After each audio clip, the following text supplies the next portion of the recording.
Berkarar döwletiň täze eýýamynyň galkynysy döwründe Türkmen halkynyň milli lideri, gahrman arkadağımız tarapyndan başı başlanan we häzirki döwürde arkadagly gahrman ferdarymyz tarapyndan üstünlükli durmuşa geçirilen işleriň netijesinde ýurdumyzyň beýleki ogurlary bilen birlikde Türkmen sporty hem hil taýdan täze derejelere çykaryldy. Halkara Olimpiya Komitetining, Aziýanyň Olimpiya Geňeşiniň agzasy bolan ýurdumyz halkara olimpiya hareketiniň ösürilmegine münasip goşunt goşýar. Türkmenistan sport mümkinçiliklerini, parahatçylygyň hem dostlugyň bähwitlerini gönükdirip, ilkinji nowatda dünýä bileşigi bilen hyzmatdaşlygy ýygyderli puwtalanýar. 2017-nji ýylda Aşgabatda geçirilen ýapyk binalarda we söwüş tunoty boýunça 5-nji Aziýa oýunlary munyň aýdyn subutnamasydyr. Köpürli Olimpiya şäherçesiniň binalaryny geçirilen bu ýeri sport şäheretini Aziýa we Okeaniýa döwletleriniň 60-kysynyň iň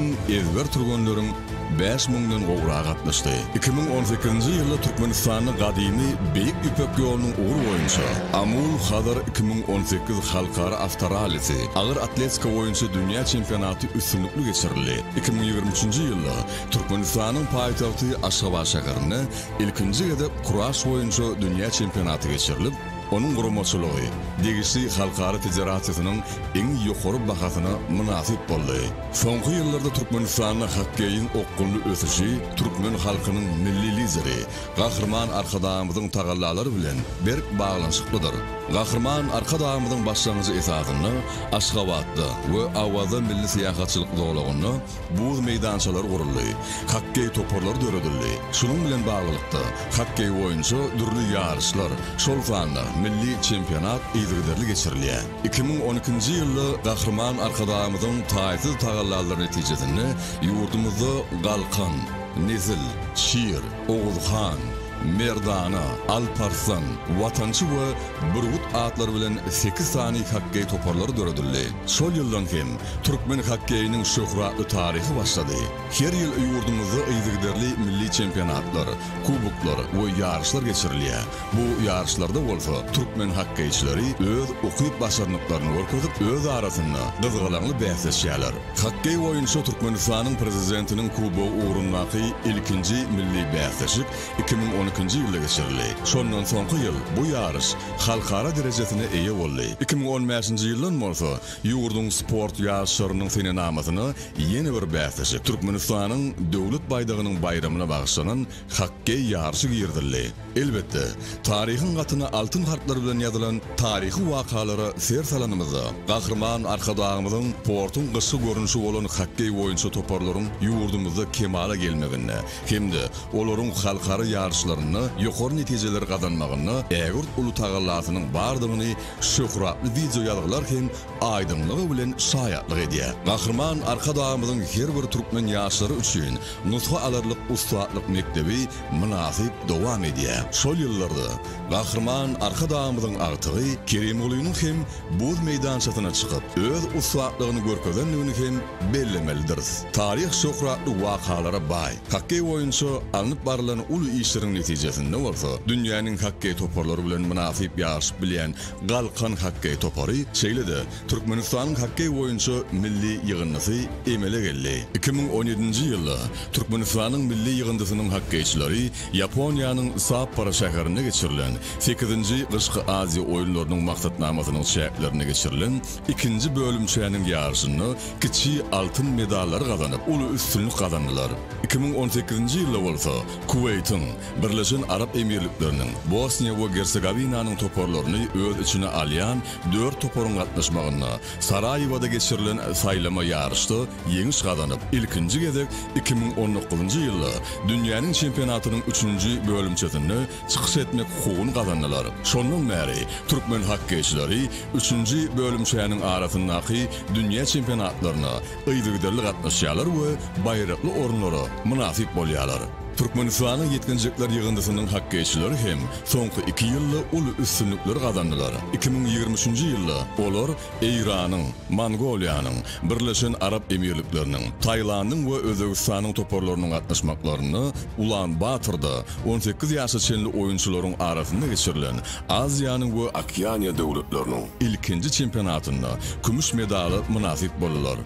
Şu yıl bolsa Guwanç Jepbarowyň we Maktat Ataýewiň şägirtleri Gongkongyň, Taýlandyň, Türkmenistanyň we Günorta Afrika Respublikasynyň toparlarynyň gatnaşmagyna Cape Town şäherine geçirilen ýetginjikleriň arasynda dünýä çempionatynyň B toparşatynyň 3-nji bölümçesinde şol üstünligini gaýtaladylar.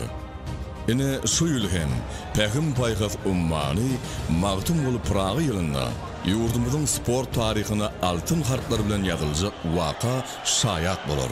Hormatly prezidentimiz arkadagly gahrman serdarymyzyň tagallasy bilen Aşgabat şäheriniň gyşky oýunlar sport toplumyny hokkey boýunça halkara ýarşy ýokary guramaçylyk derejesinde geçirildi.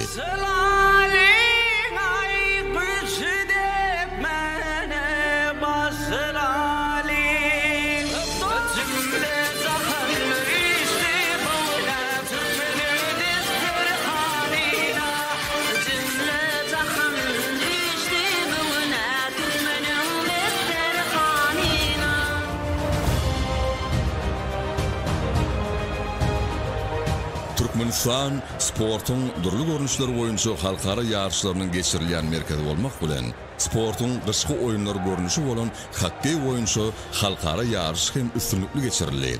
Dünýäniň 10 döwletinden turganlaryň ýygnalan bu ýarşy guramaçylyk taýdan ýokary baha eýe bolýar. Şeýlede Türkmen hokkeyçileri görkezýän üstünlikleri bilen sportun bu uğru boýunça ýokary netijeler gazanmakda ägirt ýokary mümkinçilikleriň bardygyny aýdyn açyp görkezýär. Ýokary guramaçylykly geçirilen bu bäsleşige gatnaşyjylar Türkmen mehmanfeýörligi bilen ýakyndan tanyş boldular. Olaryň ýüreklerinde bolsa güneşli ýurdumyz hakyndaky ýakynly duygular saklanyp barly. Aşgabat ýokary derejede halkara hokkey boýunça sport ýarşyny kabul etdi. Bu taryhy sport ýarşy bizim üçin uly bayramçylyga öwürli. Türkmen hokkeyçileri ören şowly çykyşlary görkezdiler. Olaryň ýarşy taýýarlygy diýsem ýokary. Galkan toparynyň türgenleri ören çalatyn hereket etmek bilen ýeňil bolmadyk sportyň bu görnüşini özleriniň ustalyklaryny görkezdiler. Bugün tälimçi hökmünde turganlar üçin üznükli turganlyşyklar geçirmäge ähli şertleriň bardygynyň şaýady boldum. Biziň turganlarymyzda taýýarlyk işlerini geçirmek üçin döwrewap sport toplumlarynyň çäksiz mümkinçiliklerini açdylar. Ýurdun sport siýasatyny dostlugy bolan çağırşy, agdybirligi aýdyn duýup bolýar. Biz Gödel Aşgabatda täze dostlarymyzy tapdyk. Hokkey boýunça halkara ýarşynyň döwrewap gyşky oýunlar sport toplumyny ýokary guramaçylykly geçirilmegi Türkmenistanyň halkara sport awraýyny hassa belende götürjekdigine, şeýle hem sportyň hokkey görnüşiniň ösmegine uly goşant goşjakdygyny ananýar. Ýurdumyzyň 8 gedek çempionu bolan Galkan hokkey kluby öz jan koýarlarynyň gollamagyna we arkadagly gahrman serdarymyzyň, gahrman arkadagymyzyň howanarlyk etmegine owadan oýun görkezip, ýarşyň ähli oýunlaryny ýeňiş gazanyp, bu ardyly ýarşyň netijeli toparyny öwürli.